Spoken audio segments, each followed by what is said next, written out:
what does a service do? You call service, it returns a JSON object with data. Everything's around data. Versus events, event-driven architecture, everything's centered around events. Okay? So what's the difference between an event and a data?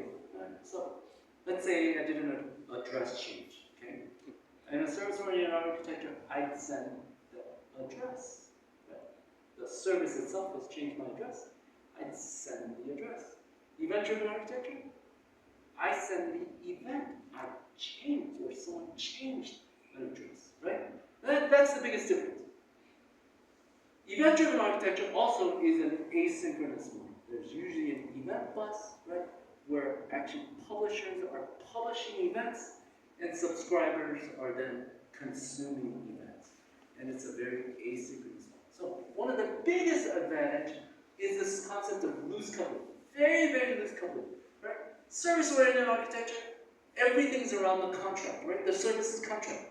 You've heard of contract-driven design, right? Like, everything's around the contract. It's kind of coupled, not tightly coupled, but coupled to a certain extent, because you can version them. But here, it's very, very loose, right? I'm just meeting events as a publisher. As a subscriber, I subscribe to the topic or the channel that I want, and I'm just grabbing it, right? In more complex scenarios, you'll have maybe like an event manager or an event broker. Broker is there, yeah. Right, so that you can actually broker some of these events.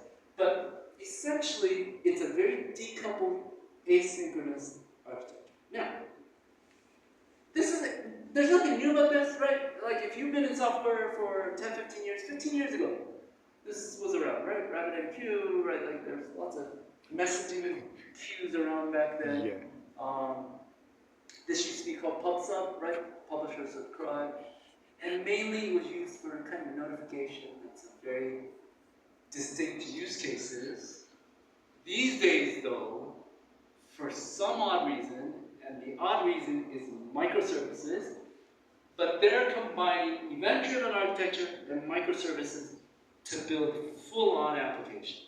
Okay, so this no longer becomes a part of your application, but in fact, this actually becomes your application. And this is, talk about like a shopping app or something, but this is an EDA